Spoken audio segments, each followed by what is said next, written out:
एक minute room आणि त्याचा मार्ग मीनाक्षी लंडनला चालली स्कॉलरशिप पार पडली. सगळे खासदार होते पक्षाचे. काय चर्चा होती आणि कशा संदर्भात बैठक होती? पक्ष बांधणीच्या अनुषंगाने विविध पदाधिकारी आणि आमदार आणि खासदार महोदयांचा सहयोग सहभाग हे सुनिश्चित करणं अत्यंत पक्ष म्हणून आवश्यक असतं आणि प्रत्येक अधिवेशनामध्ये खासदारांच्या सोबत एक बैठक झाली पाहिजे, समन्वय झाला पाहिजे, चर्चा झाली पाहिजे आणि राष्ट्रीय आणि महाराष्ट्राच्या मुद्द्याची सांगड घालत असताना संघटनात्मक विस्तार आणि जी वैचारिक लढाई आहे ती अधिक तीव्रतेने लढण्याच्या अनुषंगानं हा नियमित स्वरूपामध्ये खासदार महोदयांशी जो संवाद असतो त्यातलाच हा भाग होता. समन्वयाच्या अनुषंगाने चर्चा ही आज संपन्न झाली. तब्बल 2 तास संसदेतील पक्ष कार्यालयामध्ये उपस्थित सर्व जे खासदार महोदय आहेत त्याच्यासोबत चर्चा झाली, विचारांची देवाणघेवाण झाली. जिल्हा काँग्रेस कमिटी ज्या झाल्या त्याच्या अनुषंगानं ब्लॉक आणि आगामी काळातल्या मंडल, सेक्टर, ग्राम शाखा, प्रभाग आणि वार्ड निहाय ज्या नियुक्ती करायच्या त्या संदर्भामध्ये चर्चा झाली. सर, ज्या पद्धतीने संसदेमध्ये जी बैठक तुमच्या पार पडली, दिल्लीत बैठक आणि ते अधिवेशन संपत असताना जर तुम्हाला सगळ्यात म्हणजे कुठले मुद्दे संसदेमध्ये मांडायचे वगैरे या अनुषंगानं सुरुवातीला बैठक अपेक्षित या संसदेमध्ये महाराष्ट्राचे जे मुद्दे आहेत त्या अनुषंगानं नियमित स्वरूपाचा दर अधिवेशनाच्या वेळेस एक त्याची रितसर एक टिप्पणी जी आहे ही प्रत्येक खासदार महोदयांना महाराष्ट्र प्रदेश काँग्रेस कमिटीच्या माध्यमातून देण्यात येते आणि सोबतच या सर्वांचे प्रश्न कसे संसदेत उपस्थित होतील या अनुषंगानं महाराष्ट्रातील काँग्रेस खासदारांच्या गटाच्या प्रमुख प्रणितीताई यांच्याशी देखील तशा प्रकारचा संवाद असतो. त्यामुळे संसदेमध्ये महाराष्ट्राचं प्रतिनिधित्व, महाराष्ट्राचे प्रश्न हे कसे उपस्थित होतील आणि खासदारांनी काय अनुषंगानं मुद्दे उपस्थित करावे या संदर्भात अतिरिक्त जी आमची जी टिप्पणी आहे ती दर अधिवेशनाच्या सुरुवातीलाच आम्ही देत असतो. प्रणिती शिंदे यांना महाराष्ट्राचे कोणकोणते प्रश्न दिले होते आणि ते किती पटलावरती मांडण्यात आले? याला 2 वर्ष आहे या अनुषंगानं या अधिवेशनामध्ये आपण बघितलंय की या अधिवेशनामध्ये चर्चा ही कुठल्याच विषयावर होऊ शकली नाही. मात्र नीटच्या पेपर फुटीचा प्रश्न असेल किंवा ज्या टीईटीच्या जे पेपर फुटी आहेत यामध्ये महाराष्ट्रामध्ये जे काही घडलं त्याची सविस्तर टिप्पणी जी आहे ही देण्यात आली होती. सोबतच जलजीवन मिशन सारखे जे प्रश्न आहेत तेही त्या ठिकाणी देण्यात आले होते. मात्र यावेळेस अधिवेशन न होऊ शकल्यामुळे हे पुस्तक जाऊ शकले नाही आणि या व्यतिरिक्त महाराष्ट्रातील खासदारांनी विविध मुद्दे हे महाराष्ट्राच्या वतीनं बंद असणाऱ्या काळातही उपस्थित केले होते. संसदेच्या बाहेर आंदोलनाच्या माध्यमातून मांडण्यात आले का किंवा दिल्लीमध्ये असणाऱ्या मराठी माध्यमांसमोर तरी मांडण्यात आले का? तुम्ही ज्यांच्यावरती जबाबदारी दिली त्यांनी हे काम योग्य प्रकारे बजावलं का? महाराष्ट्रापर्यंत किती प्रश्न झालं का? आज काही जे प्रश्न त्याची टिप्पणी दिली होती. मात्र खासदार महोदय हे देखील एका मोठ्या क्षेत्राचे लोकप्रतिनिधी आहेत आणि महाराष्ट्राचा पूर्ण अभ्यास त्यांचा आहे. महाराष्ट्रातील सर्व समस्यांची त्यांना पूर्ण जाण आहे आणि ते ज्या भागातून येतात त्या भागातील विविध सगळे प्रश्न असतात.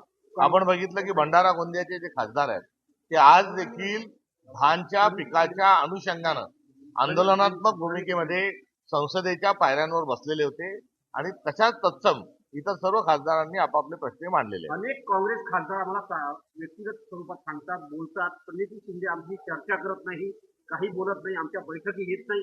तुम्ही म्हणता प्रणिती शिंदे तुमच्या संसदेच्या काँग्रेसच्या संसदेचे प्रमुख आहे, आंदोलन करायला हव्या, काहीच होताना तक्रारी काय आज बैठकी?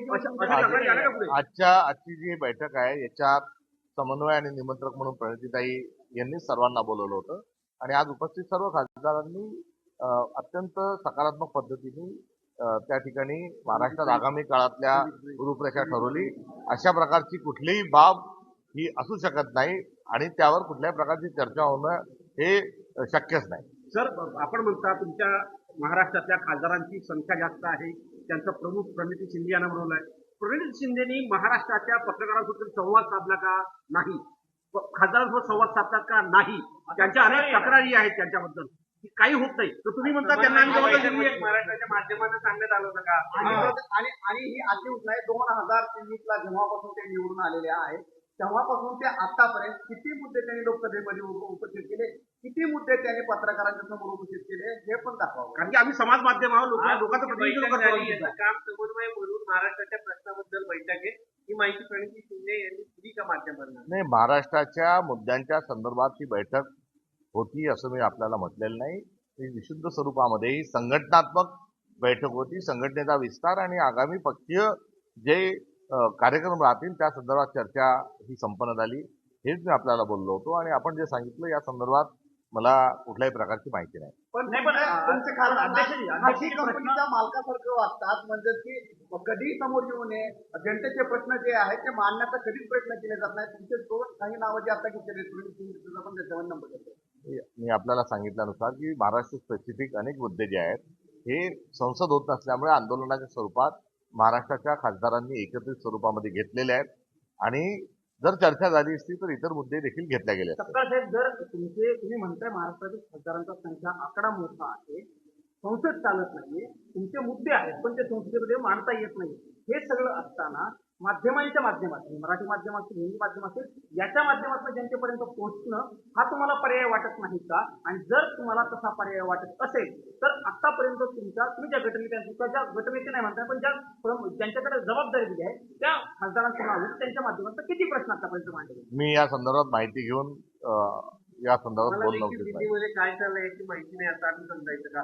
एनसीपीचे खासदार दुधासाठी आंदोलन करतात, कांद्यासाठी करतात, गळ्यात कांद्याच्या माळा घालून आंदोलन करतात. तुमच्या पक्षाला लोकांनी लोकशाहीसाठी, संविधानासाठी निवडून दिलं. ते संविधानासाठी, लोकशाहीसाठी धोक्यात आहे, याच्यासाठी मतदान मिळतं. मात्र प्रत्यक्षात जनतेचे प्रश्न तुमच्या खासदार दिल्लीत मांडत नाही, हे तुमच्यापर्यंत अजून पोहोचलं नाही. या संदर्भात अतिरिक्त जी मी आपल्याला सांगितल्यानुसार आंदोलनं जी आहेत ती झालेली आहेत, पायऱ्यांवरही आंदोलनं केलेली आहेत. राष्ट्रसंत तुकडोजी महाराजांच्या स्मृती जोपासण्याच्या अनुषंगानं आज देखील ओम बिर्ला यांची भेट घेण्याकरता आमचे खासदार मिटिंग नंतर त्या ठिकाणी गेले होते. त्यामुळे आंदोलनाची भूमिका ही काँग्रेस सर्व खासदारांची देखील असते. सत्तार साहेब, आजची जी बैठक होती ती फक्त लोकसभेतील खासदारांची की राज्यसभा आणि लोकसभेची? आजची जी बैठक होती ती बैठक नसून यांच्याशी एक समन्वयाचा, चर्चेचा राज्यातील हो तर या संदर्भामध्ये आज निश्चित राज्यसभेचे जे खासदार आहेत ते हंडोरे साहेब यांची देखील भेट घेतली.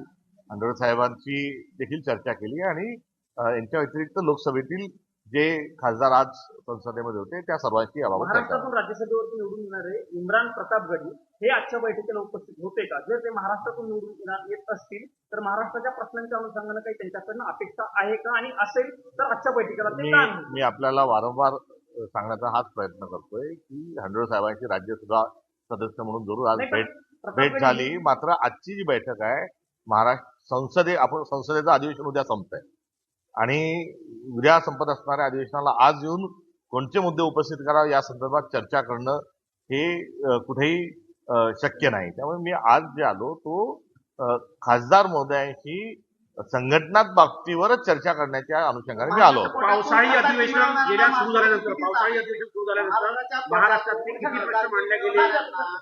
महाराष्ट्राच्या कोट्यातून खासदार मिळवणारा महाराष्ट्राबद्दलची किती जाण आहे एक तरी मुद्दा उपस्थित केलाय का महाराष्ट्रात? आंदोलनामध्ये महाराष्ट्रात बघायला मिळत नाही, आपण जे सांगताय त्या अनुषंगाने जी आहे ती काय एक्झॅक्टली परिस्थिती आहे आणि माझ्याजवळ आज त्या संदर्भातली कोणती माहिती नाही. मी त्यांच्याकडून माहिती घेऊन स्वतः त्याची शहानिशा जरूर मी आपल्याशी चर्चा करेन. पावसाळी अधिवेशन सुरू आहे पण हाऊसचं कामकाज सुरू नाही आहे. अमित शहाना हाऊसमध्ये यावं अशी मागणी विरोधी पक्षांच्या वतीने होत आहे. पण अमित शहा हे लोकसभा अध्यक्षांना पत्र लिहितात आणि मला उपस्थित राहण्याची संधी द्यावी असं म्हणतात. अमित शहा जर स्वतः पत्र पाठवत असतील तर तो गत संपूर्ण संसदीय लोकशाहीचा सर्वात मोठा हा विनोद आहे. हेच अमित शहा हे राणा भिमदेवी थाटामध्ये येऊन जिथे अनावश्यक दंड थोपटताना मागच्या काळामध्ये आपण बघितले, चोर तर चोर सिरजोर अशा स्वरूपाची पण अमित शहाचा जो आव आहे तो देखील या देशाने हा बघितलाय. मात्र एकंदरीत या अधिवेशनामध्ये अमित शहानी असं पत्र लिहिणं आणि पुछू अशा स्वरूपामध्ये त्यांनी घेतलेली जी भूमिका आहे आणि इलूचा त्यांचा जो असणारा जो संवाद आहे हा कुठेतरी आता हास्यास्पद आहे. लोकशाहीचा गळा घोटण्याचं काम हे कशा पद्धतीने सुरू आहे ते आपण बघतोय. संसदेमध्ये जेव्हा 2014 साली पंतप्रधान नरेंद्र मोदी हे संसदेमध्ये जेव्हा आले तेव्हा संसदेच्या पायऱ्यांच्या पाया पडले आणि मग संसदेमध्ये त्यांनी जो प्रवेश केला होता त्या घटनेकडे मला 12 वर्षाच्या घटनेकडे आपलं लक्ष वेधायचंय आणि त्याचा संदर्भ थेट स्वरूपामध्ये मला नथुराम गोडसेशी जोडायचा आहे.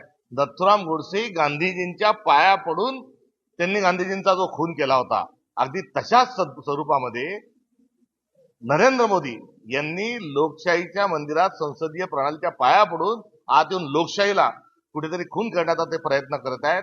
हे देखील या निमित्तानं निषेध करत असताना सांगू इच्छितो. तर महाराष्ट्रातले उद्योग निघून गेले आणि काही कंपन्या बंद पडल्या, त्याचा आकडा काही हजारांमध्ये आहे. हे राजाभाऊ वाजे यांच्या प्रश्नाला उत्तर देताना समोर आले. एकंदरीत छोटे आणि मध्यम जे उद्योग आहे हे फार मोठ्या प्रमाणावर बंद पडत आहेत. त्याचा आकडा हा 30,000च्या घरात आहे. त्यामुळे कुठे गेलं ते स्टार्टअप आणि कुठे स्वतःला इन्फ्रामॅन म्हणून घेणारे जे डिझास्टर मॅन म्हणून महाराष्ट्राला ज्यांचा कार्यकाळ राहिला अशा देवेंद्र फडणवीसांनी याची सगळी जबाबदारी घेतली पाहिजे. त्यामुळे स्वतःची पाठ ठोकून घेत असताना दुसरीकडे धडाधड उद्योग बंद पडतात आहे आणि 30,000च्या घरात जर उद्योग बंद पडले असतील तर महाराष्ट्रामध्ये कायदा सुव्यवस्था नाही, महाराष्ट्रामध्ये गुंतवणूक करण्याकरता उद्योगपती यायला तयार नाही आणि महाराष्ट्रातल्या लघु आणि मध्यम जे उद्योग आहेत यांना आता वाईट दिवस आलेले आहेत असं एकंदरीत हे चित्र आहे. आणि याला महाराष्ट्रातली बिघडलेली कायदा सुव्यवस्था आणि सरकारच्या विद्युत पासून तर इतर सर्व ज्या समस्या आहेत त्या जबाबदार आहेत. संजयनगरचे एक आमदार आहेत, त्यांचा आक्षेपार्ह उद्योग अत्यंत वाईट पद्धतीने एका समाजाला टार्गेट करताना ते पाहायला मिळत आहेत आणि त्यामुळं एक समाजामध्ये कुठेतरी चुकी निर्माण होऊ शकते अशा पद्धतीचं त्यांचं वक्तव्य आहे. मला त्या संदर्भात माहिती नाही, मी जरूर त्याची शहानिशा करून या संदर्भात बोलू. राज्याचे आदिवासी मंत्री अशोक उईके ते म्हणतात की गडचिरोलीमध्ये विषबाधा झाली असेल, पण अमरावतीमध्ये जे व्हायरल आहे ते त्या रुग्णांना भरती केले गेल्या तिथे कुठलीही विषबाधा झाली नाहीये. अतिशय चांगलं जे जेवण भेटतंय सेंटर किचनच्या माध्यमातून त्यांना चांगलं जेवण मिळते, दर्जादार शिक्षण मिळतंय, पण गडचिरोलीमध्ये विषबाधा होते, इकडे अमरावतीत विषबाधा होते. एकंदरीत आदिवासी आणि मागासवर्गीय सर्वच इतर मागासवर्गीय अनुसूचित जाती जमाती या सर्व जे वसतिगृह आहे या सगळ्या वसतिगृहांना भ्रष्टाचाराचा अड्डा बनवलाय. त्यामुळे तिथे अन्न पुरवठा कुठून करावा, अन्न कोणी शिजवावं, खाऊ कसं घालावं, तिथल्या पलंगाची व्यवस्था आहे की नाही या सगळ्यांमध्ये मोठ्या प्रमाणावर भ्रष्टाचार सुरू आहे. आदिवासी मंत्री हे देवेंद्र फडणवीसांच्या पाठीमागे लपून भ्रष्टाचाराचं एक रॅकेट महाराष्ट्रभरात चालवत आहे आणि या संपूर्ण प्रकरणाला या विभागातलं होत असणारं अक्षम्य जे दुर्लक्ष आहे याला थेट स्वरूपामध्ये आदिवासी मंत्री आणि महाराष्ट्राचे मुख्यमंत्री जबाबदार आहे. जे नाहक 3 गेलेले मृत्यू असतील किंवा इतर घडत असणाऱ्या ज्या घटना आहेत या सर्व घटनांची थेट जबाबदारी ही आदिवासी मंत्री आणि मुख्यमंत्र्यांवर आहे. त्यांनी आता थातूरमातूर उत्तर न देता त्यांनी एक श्वेतपत्रिका ही जाहीर केली पाहिजे की आदिवासी विभागाला एवढा निधी मिळतो आणि जो मिळालेला निधी आहे त्याचं त्यांनी बायफर्केशन करावं. आश्रमशाळांना किती पैसा दिला जातो, विद्यार्थ्यांना किती खाद्यासाठी पैसा दिला जातो, शिक्षक भरती किती झालेली आहे, विद्यार्थ्यांची संख्येमध्ये किती गळती आहे, या सगळ्याचा वस्तुनिष्ठ अहवाल हा त्या श्वेतपत्रिकेतून द्यावा. अन्यथा त्यांचा जो भ्रष्टाचार आहे हा सर्वात कळस गाठणाऱ्या विभागापैकी आहे असं म्हटल्यास चुकीचं ठरणार नाही. यशवंत वर्मा यांच्या संदर्भाचा एक महत्वाचा रिपोर्ट लोकसभेमध्ये आज दाखल झालेला आहे. जस्टिस आहेत यशवंत वर्मा, त्यांच्या घरामध्ये कॅश सापडली होती आणि त्यांच्यावर 3 आरोप जे आहे त्या आव्हानात काढले की हे खरे आहे. आता त्यांच्यावर कदाचित महाभियोग आणण्याची शक्यता आहे. या रिझ्यूम मध्ये एका व्यक्तीच्या घरी पैसे सापडणार, आरोप खरे. तात्काळ स्वरूपामध्ये एवढी गंभीर घटना झाल्यानंतर ताबडतोबीनं तेव्हाच कारवाई होणं अपेक्षित होती. आपण बघता की ईडी सारखे विभाग मागे लावून, सीबीआय सारखे विभाग मागे लावून चोर सोडून संध्यासाला फाशी देण्याचे हजारो प्रकरणं एकीकडे आहेत, तर दुसरीकडे न्यायव्यवस्थेत जर एवढा गलथान कारभार जर झाला असेल आणि थेट स्वरूपामध्ये जर नोटा सापडल्या असतील तर केव्हाच ती कारवाई व्हायला पाहिजे होती. मात्र पुलाखालून बरंच पाणी निघून गेल्यानंतर आता हा आलेला जो अहवाल आहे त्या अहवालावर भारत सरकार काही करेल असं वाटत नाही. कारण न्यायव्यवस्थेतून स्वतःचा हितसंबंध जोपासण्याच्या अनुषंगानं या सरकारचा कुठेतरी कल दिसतो. थँक्यू. धन्यवाद.